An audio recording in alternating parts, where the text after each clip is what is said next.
सात फेरों के साथ सारिका ने जैसे ही अपने जीवन के एक नए अध्याय में कदम रखा, उसका मन एक नए उत्साह से भर हुआ था।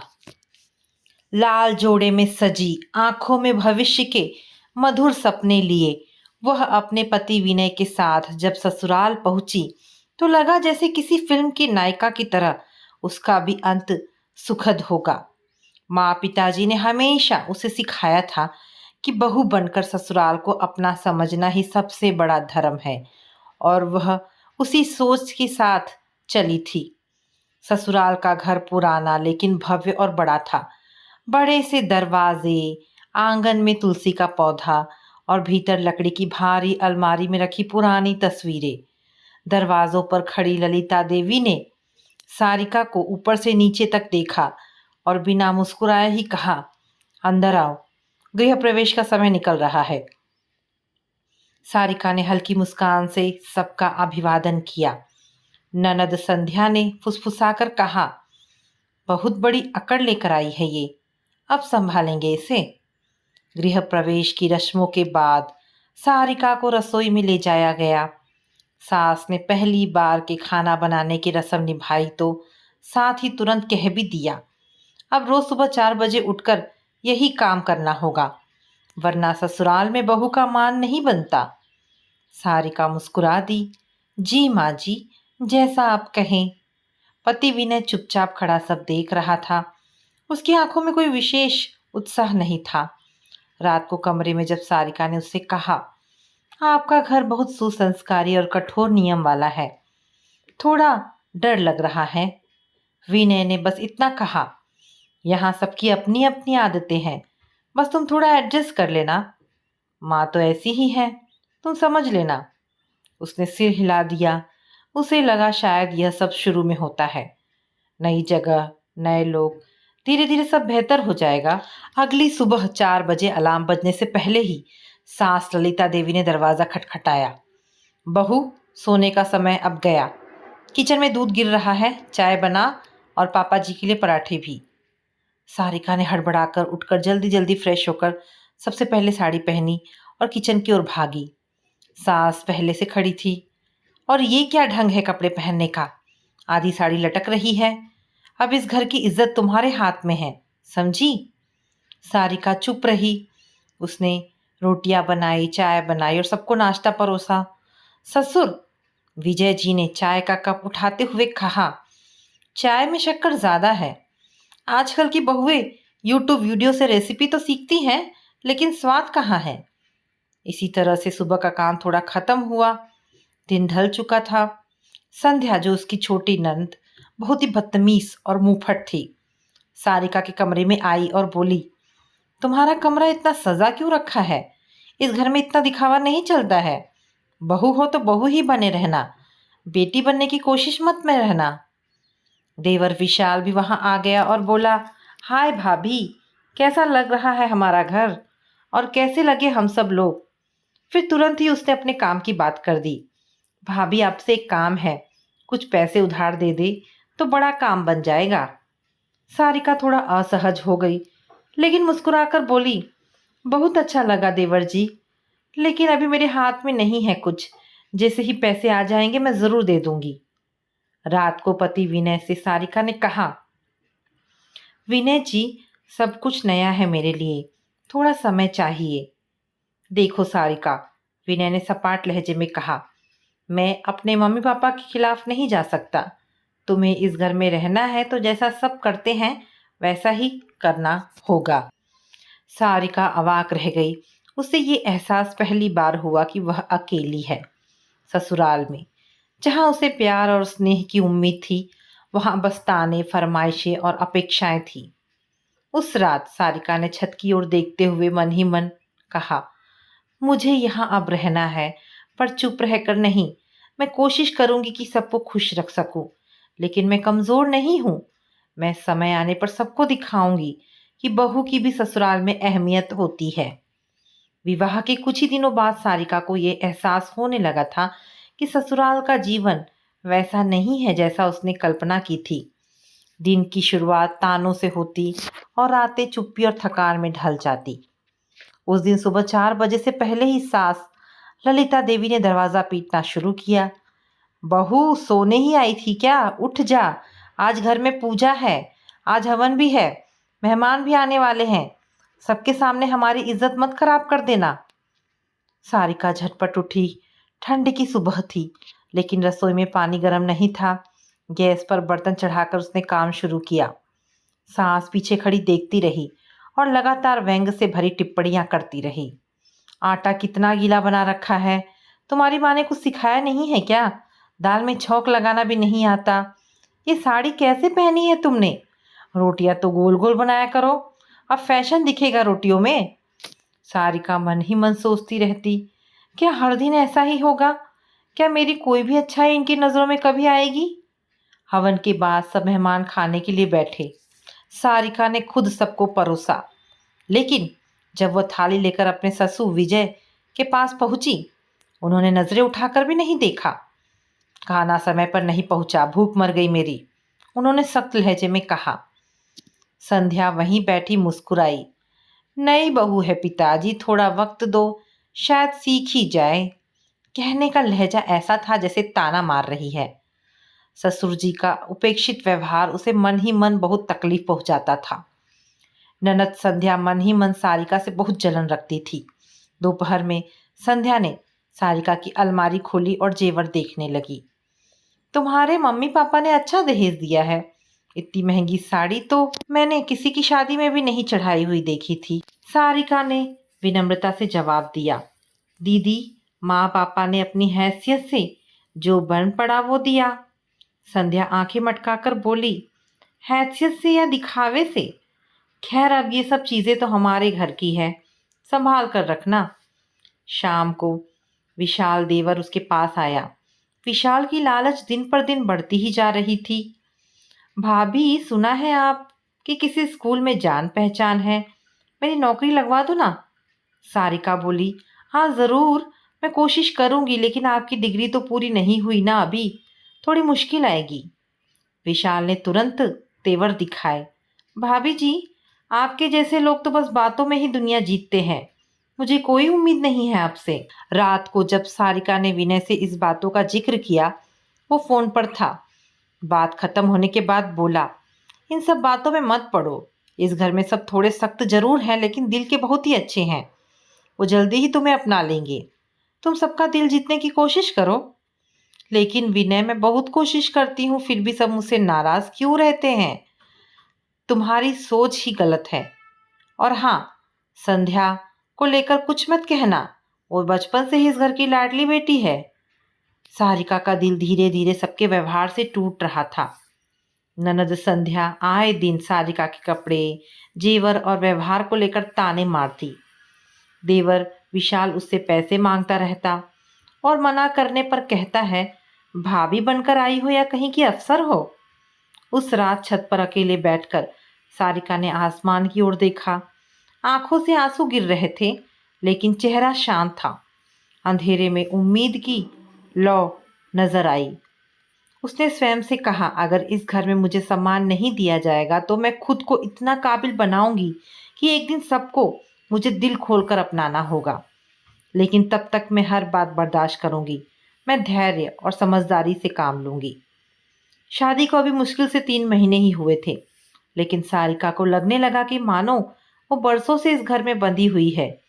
उसकी मुस्कुराहट अब सिर्फ एक औपचारिकता बन गई थी और उसकी आवाज़ धीरे धीरे अपने ही भीतर गुम होती जा रही थी। सुबह 4 बजे की नींद टूटी नहीं कि ललिता देवी की सख्त आवाज़ गूंजती, बहू उठ, दूध गिर रहा है, चाय नहीं बनी अभी तक, सबको ऑफिस जाना है। सारिका झटपट उठकर रसोई की ओर भागती, नहाकर पूजा करती, तुलसी को पानी देती, फिर ससुर और देवर के नाश्ते से लेकर ननद की फरमाइशों तक सब पूरा करती। ननद संध्या तो बार बार तानों से ही बात करती। दिन भर बस वही झाड़ू पोछा, खाना, कपड़े और ताने। कोई मुस्कुराकर ठीक से बात तक नहीं करता। एक दिन ललिता देवी सबके सामने बोली, पता नहीं कैसी बहू लेकर आए हैं, ना बात करने की तमीज, ना खाना बनाने का ढंग, मायके से तो कोई तहजीब तो सीखी नहीं। संध्या ने हंसते हुए कहा, क्या करे माँ, अब भैया की किस्मत में यही जो लिखी थी। विनय चुपचाप न्यूज़पेपर पढ़ता रहा, न आंख उठाई न कुछ कहा। सारिका ने सिर झुकाया पर मन ही मन सोच रही थी, क्यों क्यों इस घर में मुझे इतना अपमानित किया जाता है? क्या मैं इस घर की बेटी नहीं बन सकती? थक हार कर एक दिन सारिका ने अपनी माँ को फोन किया। आवाज भर्राई हुई थी, माँ, यहाँ कोई मुझे अपना नहीं मानता, हर समय बस आरोप, काम और तिरस्कार।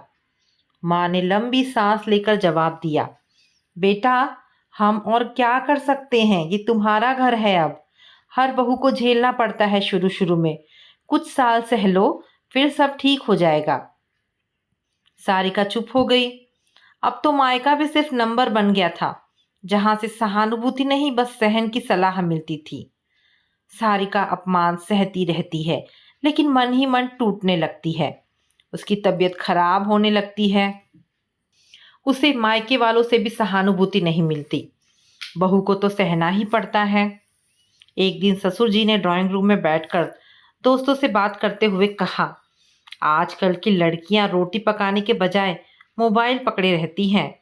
मेरी बहू भी किसी काम की नहीं है, ये सब घर संभालने के लिए नहीं बनी।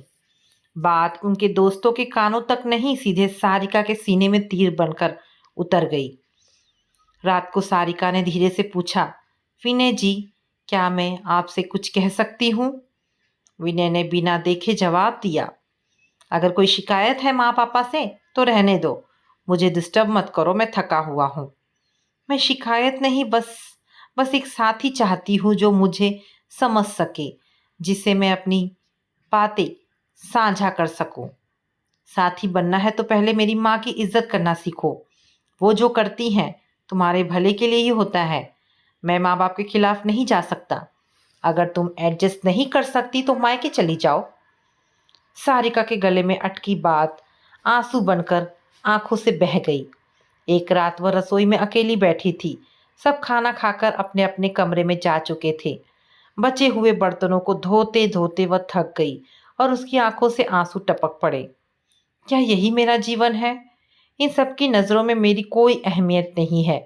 क्या मैं सिर्फ एक काम वाली हूँ इस घर की? रसोई की दीवार पर टंगी एक पुरानी घड़ी को उसने देखा, लेकिन उस घड़ी में समय नहीं था, बस एक ठहरा हुआ अकेलापन।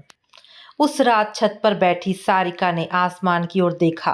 तारे चमक रहे थे, लेकिन भीतर अंधेरा था। शायद अभी नहीं, लेकिन एक दिन मैं इस अंधेरे को चीर दूंगी। मैं रोऊंगी नहीं, मैं रास्ता बनाऊंगी। आज ये सब मुझे कमज़ोर समझते हैं, लेकिन वक्त आएगा जब मेरी चुप्पी गूंजेगी। लेकिन धीरे धीरे विवाह का असली चेहरा दिखने लगा। सारिका के रिश्ते और भ्रम धीरे धीरे टूटते हैं और उसे अपने विवाह के खोखलेपन का एहसास गहराई से होने लगता है। विवाह वचन होता है साथ निभाने का, पर सारिका के लिए यह साथ एक चुप्पी भरी कैद बन चुका था। जिस रिश्ते को वह अपना सबसे करीबी मान बैठी थी, वही अब उसे सबसे दूर, सबसे पराया लगने लगा था। पति विनय की बेरुखी एक पत्थर की दीवार सी बन गई थी। एक रविवार की सुबह जब घर के सब लोग सो रहे थे, सारिका ने विनय से बात करने की कोशिश की। वह चाहती थी कि वह उसका दर्द समझे, उसका साथ दे। विनय, मुझे आपसे कुछ ज़रूरी बात करनी है। क्या है अब? विनय फ़ोन पर कुछ देख रहा था।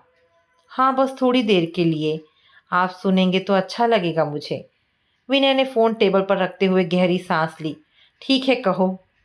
सारिका ने संयम से कहना शुरू किया। मैं बहुत कोशिश करती हूँ सबको खुश रखने की। सासू माँ हर बात पर ताने देती हैं। पापा जी मुझे तुच्छ समझते हैं। संध्या दीदी हर बात में मेरा मजाक उड़ाती हैं। विशाल जब देखो तब पैसे ही मांगता है। और आप तो कभी मेरी बात ठीक से सुनते ही नहीं। आप कभी मेरा साथ नहीं देते। विनय के चेहरे पर झुंझलाहट आ गई। तुम्हें सबसे शिकायत है। ये घर तुम्हारा है, लेकिन तुम्हारी सोच अभी भी मायके वाली है। मेरी माँ जैसी है वैसी ही रहेंगी। अगर बदलना है तो तुम खुद को बदलो। पर एक बात तो मेरी तरफ से भी सोचिए ना, मैं अकेली पड़ गई हूँ। कोई मुझसे ठीक से बात ही नहीं करता, जैसे मैं इस घर में पराई हूँ। विनय का स्वर कठोर हो गया। अगर तुम्हें इतना ही बुरा लगता है यहाँ, तो अपने मायके चली जाओ। मैं किसी को बदलने नहीं जा रहा। और हाँ, ये रोज रोज की शिकायतें करना बंद करो, मेरा दिमाग मत खराब करो। उसका स्वर सारिका के दिल पर पत्थर की तरह गिरा। वो चुपचाप कमरे से बाहर चली गई। कोई आंसू भी नहीं गिरा शायद, अब आंसू भी थक चुके थे। धीरे धीरे जैसे तैसे सारिका ससुराल में अपने दिन काट रही थी। लेकिन अब सास ललिता देवी साजिश करने पर उतर आई थी। रात को खाने के समय ललिता देवी ने सबके सामने जानबूझकर ऊंची आवाज में कहा, इस लड़की को देखो, अब तो मेरे बेटे से भी लड़ने लगी है।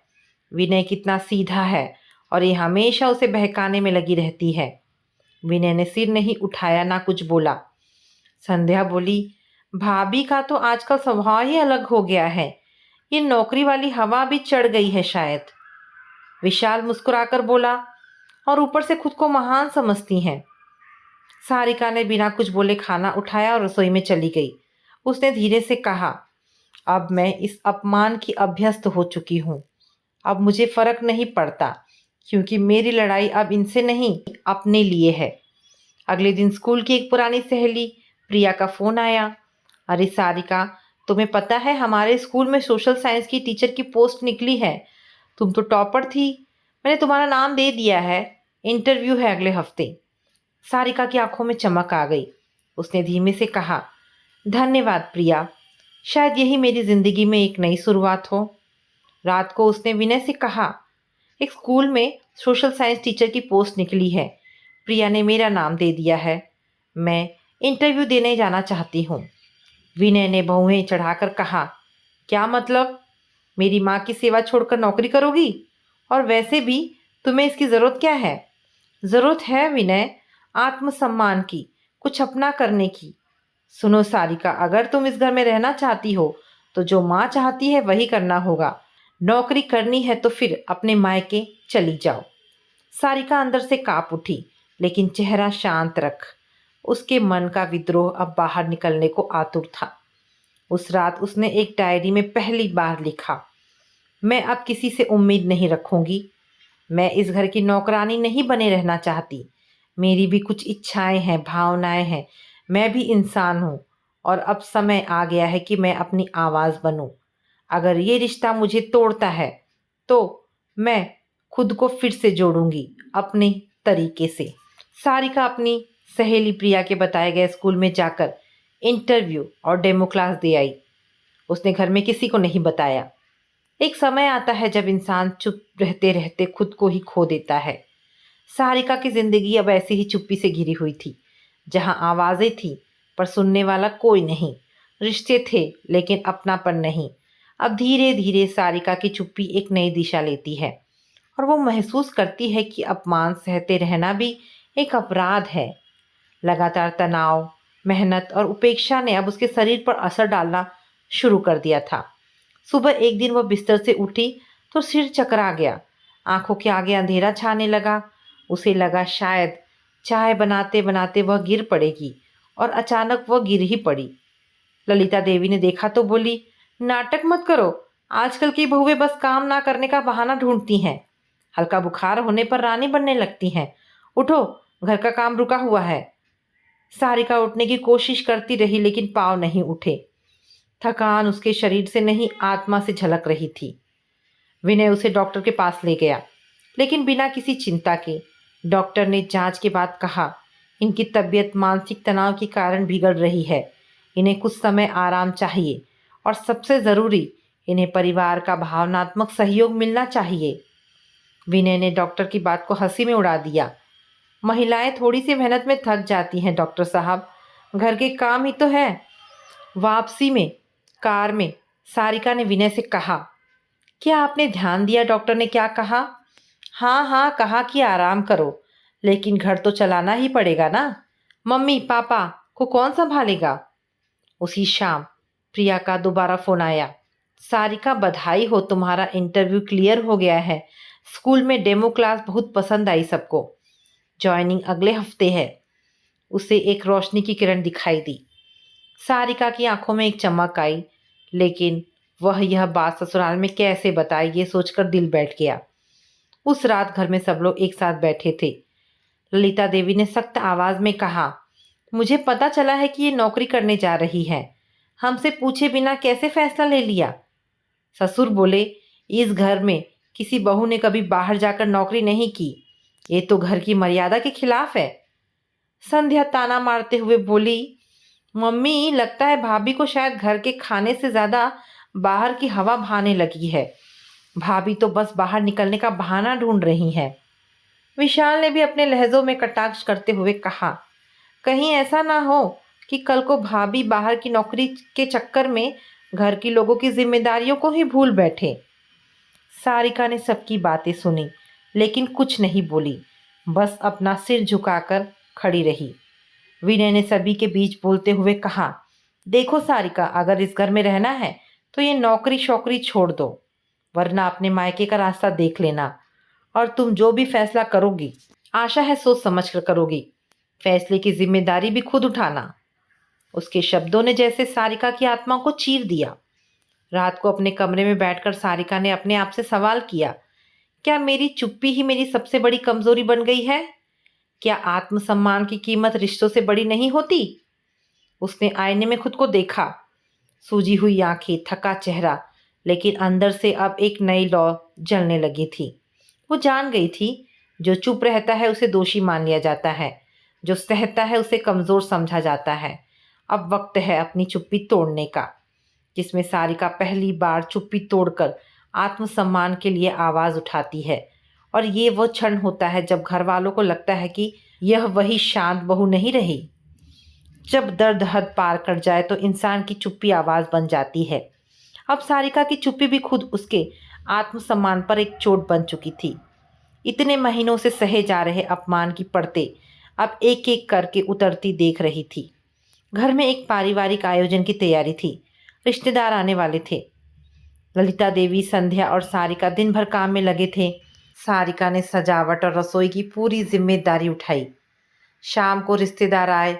ललिता देवी ने मेहमानों के सामने मुस्कुराकर कहा, बहू ने सारा इंतजाम किया है, अब गलती होगी तो माफ कर देना। संध्या बीच में बोल पड़ी, गलती तो होगी ही, वैसे भी भाभी को दिखावा ज्यादा आता है, सलीका कम। आजकल की बहुएं खाना नहीं, सोशल मीडिया के लिए तस्वीरें बनाती हैं। रिश्तेदारों में कुछ लोग हंस पड़े। सारिका की आंखें छलक आई, लेकिन उसने कोई प्रतिक्रिया नहीं दी। बात यही तक नहीं रुकी। ननद संध्या के दिमाग में घिनौनी चाल चल रही थी। संध्या सारिका के चरित्र पर सवाल उठाती है। अगले दिन संध्या ने विनय के कान भरे, भैया भाभी को नौकरी की बड़ी जल्दी है, पता नहीं कौन कौन से लड़कों से बात करती रहती है मोबाइल पर। कॉलेज की सहेली के नाम पर क्या क्या चलता है कौन जाने। विनय बहन की बात सुनकर चुप रहता है। विनय जो खुद भी अपनी माँ और बहन के इशारों पर चलता था, रात को सारिका पर फट पड़ा। क्या चल रहा है तुम्हारा प्रिया के नाम पर? किससे किससे फोन पर बात करती रहती हो? अब ये सब नाटक मुझसे नहीं सहा जाएगा। सारिका सन्न रह गई। उसकी आंखें फैल गई, मानो किसी ने उसे बीच चौराहे पर निर्वस्त्र कर दिया हो। सारिका पहली बार सबके सामने ऊंची आवाज में बोलती है, आप मुझ पर शक कर रहे हैं? जो बातें मेरे कानों तक आ रही है, अगर वो सच है तो तुम्हें इस घर में नहीं रहने दूंगा। वो क्षण था जब सारिका की आत्मा कांप उठी। उस दिन वो चुप नहीं रही। पहली बार उसकी आवाज तेज और कठोर हुई। बस कीजिए विनय जी, अगर इतना ही भरोसा नहीं है तो मुझसे विवाह क्यों किया था? आपकी बहन की जुबान जहर उगलती है। आपकी माँ का व्यवहार तानाशाह जैसा है। और आप पति नहीं, एक कठपुतली हैं। मुझ पर उंगली उठाने से पहले आप अपने आप को देखिए। आपने कभी मेरी बात नहीं सुनी। अपनी माँ बहन की बात सुनकर मुझे अपमानित करते रहते हो। पूरा घर सन्न हो गया। ललिता देवी भाग कर आई। बहू जुबान संभाल। बहू होकर सास के बारे में इस तरह बात करती है, उसको तानाशाह कहती है? हाँ कहती हूँ। माँ नहीं, एक सास बनकर व्यवहार करती हैं आप। मेरी भावनाएं कभी किसी ने नहीं देखी। आज मैं कुछ कह रही हूँ तो सबको तकलीफ हो रही है। ससुर गुस्से से बोले, बहुत बोलने लगी है तू। हमारे खानदान में बहुएं इस तरह नहीं बोलती। आपके खानदान में बहुएं शायद अपनी आत्मा गिरवी रखती हों, पर मैं नहीं रखूंगी। अब मैं नौकरी करूंगी, सम्मान से जीऊंगी, और अगर किसी को ऐतराज है तो मैं खुद यह घर छोड़ने को तैयार हूँ, लेकिन अब मैं चुप नहीं रहूंगी। अब उसने बगावत करने की ठान ली थी। अब वह और बर्दाश्त नहीं कर सकती थी। उस रात उसने अपने कुछ कपड़े बैग में रखे, मोबाइल में प्रिया का नंबर निकाला और कॉल किया। मैं आ रही हूँ। जॉइनिंग वाले दिन से एक दिन पहले एक किराए का कमरा देख दो। मैं अब अपने पैरों पर खड़ी होना चाहती हूँ। प्रिया चुप रही कुछ पल, फिर कहा, मैं तेरे साथ हूँ। तुझ में ये ताकत थी, बस तुझे खुद ही नजर नहीं आ रही थी। रात को सारिका अकेली छत पर खड़ी थी। हवाएं तेज थी, जैसे उसके भीतर चल रहे तूफान को महसूस कर रही हो। लेकिन अंधकार में भी रोशनी की लकीरें खींचकर गई थी। उसने खुद से कहा, मैंने पहला कदम बढ़ा लिया है, अब मुझे डर नहीं लगता। अब मुझे सिर्फ अपना आत्मसम्मान चाहिए और वो मैं खुद बना लूंगी, किसी के रहमो करम से नहीं। अब सारिका स्वावलंबन की राह पर चलने को तैयार है, जहां वह अब अपने आत्मनिर्भर जीवन की ओर पहला साहसिक कदम उठाती है। एक ऐसा मोड़ जो उसे एक साधारण बहू से एक मजबूत स्त्री बना देता है। जब औरत अपने पैरों पर खड़ी होती है तब उसका झुका सिर सीधा हो जाता है और कांपती आवाज हिम्मत बन जाती है। सारिका अब झुकने के बजाय उठने की तैयारी में थी। जिस घर ने उसे नौकरानी समझा, वहां से वह अब मेहमान की तरह नहीं, विजेता की तरह निकलना चाहती थी। अगली सुबह वह तैयार होकर नीचे आई। बैग उसके कंधे पर था, बाल खुले, आंखों में दृढ़ता, चेहरे पर गरिमा। ललिता देवी ने व्यंग्य किया, लो भला, अब ये रानी साहिबा नौकरी के लिए घर छोड़कर जा रही हैं। क्या औरत का घर बाहर है? सारिका शांति से बोली, औरत का घर वही होता है जहां उसे इज्जत मिले। मुझे कहीं और ठिकाना बनाना है, क्योंकि यहाँ सिर झुकाकर जीना अब मुमकिन नहीं। विनय चुपचाप खड़ा रहा। उसके चेहरे पर झिझक थी, लेकिन शब्द नहीं थे। ससुर ने व्यंग्य किया, इसीलिए कहता हूँ कि आजकल की लड़कियों को पढ़ाना लिखाना नहीं चाहिए, नहीं तो इसी तरह घर बर्बाद हो जाता है। आखिर में इनकी वजह से घर तो टूटता ही है। सारिका ने पहली बार पूरे आत्मविश्वास से कहा, घर वहां टूटता है जहां रिश्तों की नींव में इज्जत नहीं होती। मैं रिश्ते नहीं तोड़ रही, मैं बस खुद को बचा रही हूँ। घर में उसका विरोध और बढ़ता जाता है, लेकिन वह अब झुकने को तैयार नहीं। वह पल भर के इतिहास में पहली बार था जब किसी बहू ने ऐसे सिर उठाकर दरवाजा पार किया था। प्रिया ने उसके लिए एक छोटा सा किराए का कमरा दिलवाया था। एक कमरा, एक छोटी बालकनी और एक खिड़की जो बाहर की खुली दुनिया की ओर खुलती थी। वही खिड़की अब उसकी आज़ादी का द्वार बन गई थी। पहली रात जब वह अकेली उस कमरे में सोई तो अंदर हल्की घबराहट थी, लेकिन उसे पहली बार खुलकर सांस लेने की आज़ादी महसूस हुई। अगले दिन सारिका ने सफ़ेद और हल्की नीली साड़ी पहनी, बाल बांधे और आत्मविश्वास से स्कूल पहुंची। प्रिंसिपल मैडम ने मुस्कुराकर स्वागत किया। आपका नाम इंटरव्यू बोर्ड में सबसे ऊपर था। हमें आपसे बहुत उम्मीद है। पहली क्लास में सारिका के सामने 40 छात्र बैठे थे। मासूम आंखें सवालों से भरी हुई। वो पहली बार जीवन में उन आंखों से सम्मान देख रही थी। उसने एक शांत आवाज में कहा, मैं सारिका हूँ। हम न केवल पढ़ेंगे बल्कि सोचेंगे भी, क्योंकि सोचने वाला ही आगे बढ़ता है। तालियों की हल्की गूंज उसके दिल की गूंज बन गई। 3 दिन बाद संध्या का फोन आया। क्या हाल है नौकरी वाली भाभी जी? हम सब तो बहुत मजे में हैं। वैसे भी आपको तो घर की चिंता नहीं रहती होगी अब। सारिका ने संयम से जवाब दिया, आपको शायद अब भी मजाक लग रहा है, लेकिन मैंने उस घर से बाहर निकलकर खुद को पाया है। आज मैं वही सारिका हूँ जो शादी से पहले थी, आत्मनिर्भर, सशक्त और सोचने वाली। संध्या ने फोन काट दिया। शाम को प्रिया के साथ चाय पीते हुए सारिका बोली, मैं अब सिर्फ नौकरी नहीं करूंगी, मैं अब एक मिशन पर हूँ। हर उस औरत के लिए जो रिश्तों में घुट रही है। मैं उन्हें बताना चाहती हूँ कि आत्मसम्मान कभी कुर्बान नहीं किया जाता, उसे कमाया जाता है। प्रिया ने उसका हाथ थामा। तेरी कहानी अब सिर्फ तेरी नहीं रही, ये हजारों लड़कियों की प्रेरणा बन सकती है। एक दिन स्कूल में सारिका को best faculty of the month का सर्टिफिकेट मिला। वो अपनी बालकनी में खड़ी होकर उस सर्टिफिकेट को देखती रहती, अपनी पहचान को देखती है। मन ही मन बोली, ये मेरी पहली जीत है। अब मैं सिर्फ बहू नहीं, एक सोच बनकर उभरूंगी। सारिका को ये समझ आता है कि जिन रिश्तों के लिए वह सब कुछ छोड़कर आई है, वे दरअसल कितने खोखले और स्वार्थ से भरे हुए थे। साथ ही वही लोग अब उसकी सफलता से असहज होने लगे हैं। कुछ रिश्ते सिर्फ नाम के होते हैं। जब आप मजबूत होते हैं तो उन्हें आपकी ज़रूरत नहीं होती, और जब आप टूटते हैं तो उन्हें आपसे हमदर्दी नहीं होती। अब सारिका को ना कोई पछतावा था, ना किसी से कोई उम्मीद। उसने खुद के लिए जो रास्ता चुना था वो कठिन था लेकिन अपना था। अब वो आर्थिक रूप से स्वतंत्र हो गई है। स्कूल में उसकी मेहनत और निष्ठा ने बहुत कम समय में असर दिखाया।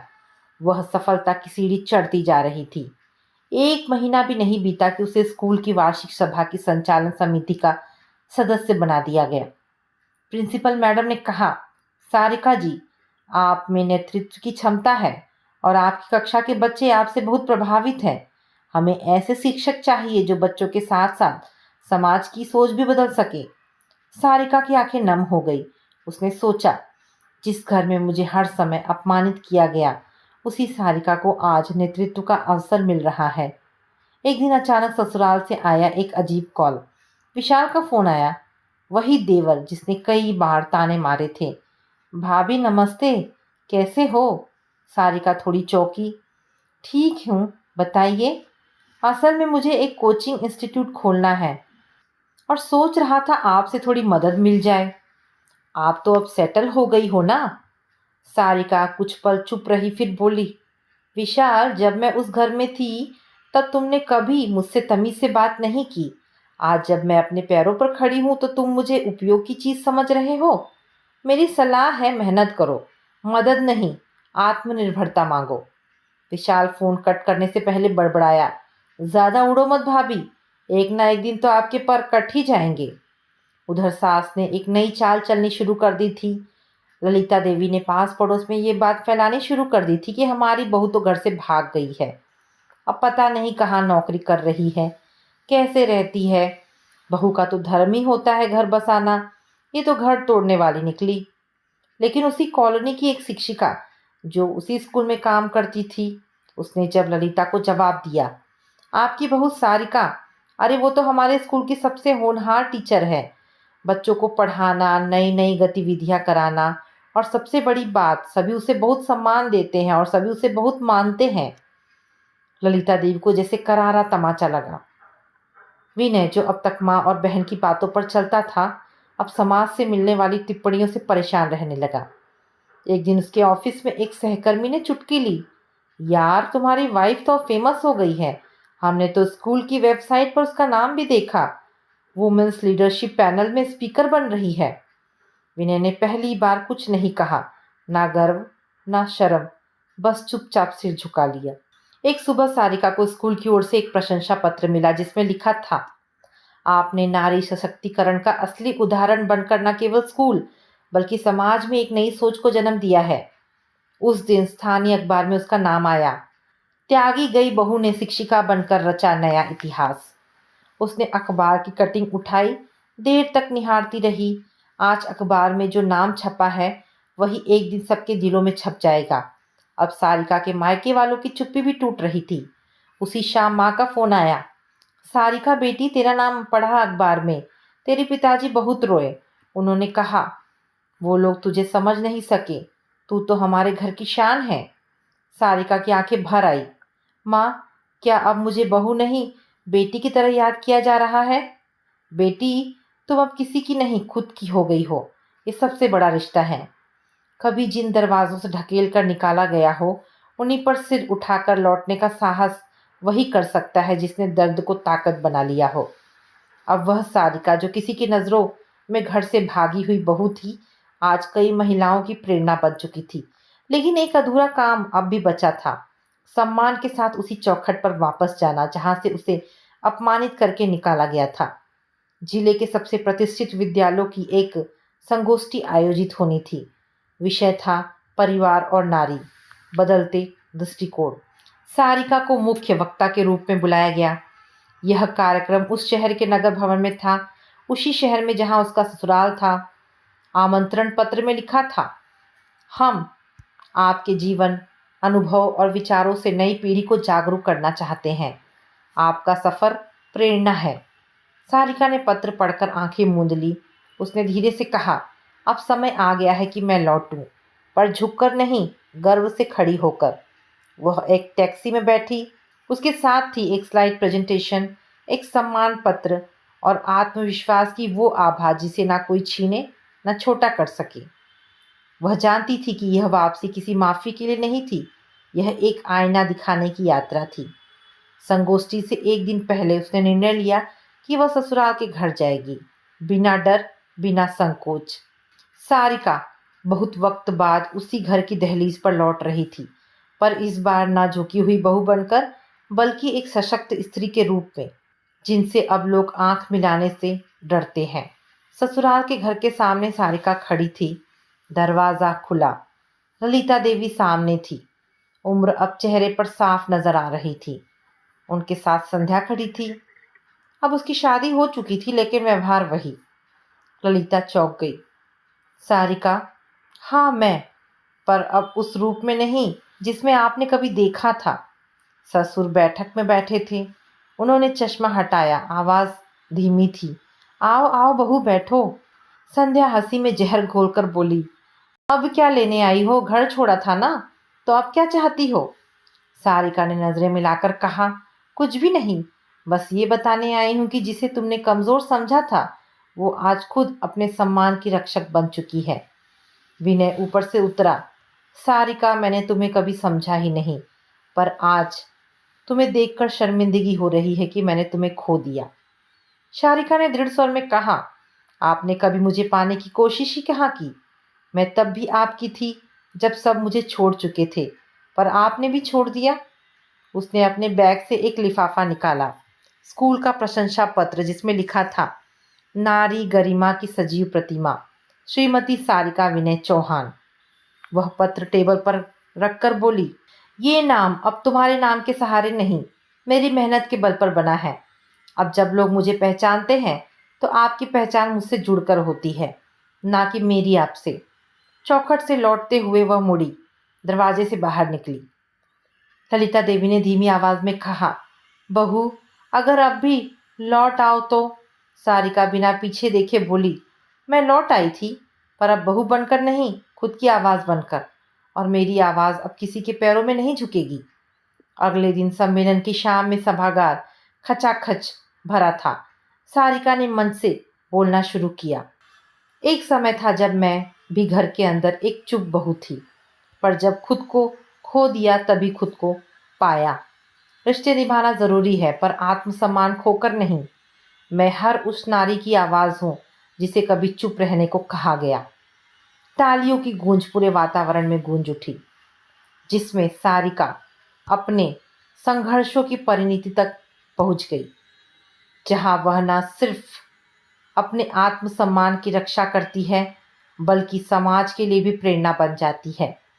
जिस औरत ने अपने आंसुओं को हथियार बनाया, जिसने चुप्पी को ताकत बनाया, वो अब किसी नाम की मोहताज नहीं, अब वो खुद एक नाम बन चुकी है। सारिका का सफर अब एक कहानी नहीं, एक आंदोलन बन चुका था। हर उस नारी के लिए जो आज भी अपमान, दबाव और चुप्पी के बोझ में घुट रही है। संगोष्ठी में उसकी बातें सिर्फ सुनी नहीं गई, महसूस की गई। सम्मेलन के बाद बदलाव की शुरुआत हो चुकी थी। कई पत्रकारों ने उसका इंटरव्यू लिया। अगले दिन अखबारों की हेडलाइन थी, सारिका, एक बहू की चुप्पी से उठी क्रांति। स्कूल में लड़कियां अब उसे सिर्फ टीचर नहीं, रोल मॉडल कहने लगी थी। बड़ी बड़ी संस्थाएं उसके साथ वेबिनार और वर्कशॉप करना चाहती थी। Self respect and women in marriage, modern बहू, ट्रेडिशनल चेंज। एक दिन स्कूल के रिसेप्शन पर उसके नाम एक चिट्ठी आई, हाथ से लिखी गई पुराने कागज पर। बहू सारिका, तू जब गई थी तब हमें लगा तूने हमें ठुकरा दिया, पर अब समझ आता है कि तूने नहीं, हमने तुझे कभी अपनाया ही नहीं। तेरा लिखा वो प्रशंसा पत्र जब सबने पढ़ा तो हमने पहली बार गर्व महसूस किया, लेकिन साथ ही शर्म भी। तेरी जैसी बहू पाकर हमने गवा दिया। अगर कभी मन हो तो बिना रिश्तों की रस्सियों के बेटी बनकर आना। तेरी माँ, ललिता देवी। सारिका की आंखें भर आई, लेकिन इस बार आंसू कमजोरी नहीं, क्षमा की सौगात थे। सारिका ने एक और निर्णय लिया, अपने वेतन का एक हिस्सा ग्रामीण लड़कियों की शिक्षा पर खर्च करना। उसने एक छात्रवृत्ति शुरू की, स्वयं सम्मान योजना, उन बेटियों के लिए जो पारिवारिक बंदिशों के बावजूद पढ़ना चाहती हैं। प्रिंसिपल मैडम ने घोषणा की, हमारी सारिका मैडम अब सिर्फ शिक्षिका नहीं, संस्थान की प्रेरक शक्ति हैं। एक दिन शिक्षा मंत्रालय से पत्र आया, आपको राज्य स्तरीय नारी गरिमा सम्मान से नवाजा जाएगा। महिला दिवस पर मुख्यमंत्री के हाथों। सारिका स्टेज पर खड़ी थी, भीड़ में कई चेहरे थे। प्रिया स्कूल की टीम, छात्राएं और पीछे की कतार में ललिता देवी, विनय और ससुर भी बैठे थे। जब मंच से सारिका को बुलाया गया, तालियों की गूंज में कोई रिश्ता नहीं गूंजा, गूंजा तो केवल सम्मान। सारिका की अंतिम आवाज मन की डायरी में लिख रही थी, मैं बहू भी थी, पत्नी भी थी, पर सबसे पहले मैं एक इंसान थी, और वो किसी ने नहीं देखा। आज जब मुझे देखा जाता है तो किसी के रिश्ते से नहीं, मेरी पहचान से। मैंने अपनी चुप्पी को आवाज में बदला, और यही मेरी सबसे बड़ी जीत है। ये सफर अब खत्म नहीं होता है, ये शुरू होता है हर उस नारी के लिए जो बोलने की हिम्मत जुटा रही है, क्योंकि सम्मान मांगा नहीं जाता, कमाया जाता है। सारिका। इस तरह एक नारी की विजय गाथा समाप्त होती है। एक मजबूत, सहनशील लेकिन आत्मसम्मानी बहू की कहानी है, जो एक रूढ़िवादी परिवार में अपने ऊपर होने वाले अत्याचारों को सहती है, लेकिन फिर धैर्य, समझदारी और साहस से सबको सबक सिखाकर अपने आत्मसम्मान की लड़ाई जीतती है। तो दोस्तों, ये कहानी यहाँ पर समाप्त होती है। आशा करती हूँ कहानी पसंद आई होगी। अगर कहानी पसंद आई है तो प्लीज़ इसे लाइक एंड शेयर करें। दोस्तों, ऐसी ढेरों पारिवारिक और शिक्षाप्रद कहानी सुनने के लिए मेरे चैनल को प्लीज़ सब्सक्राइब करें। मिलते हैं एक नई कहानी के साथ। धन्यवाद दोस्तों।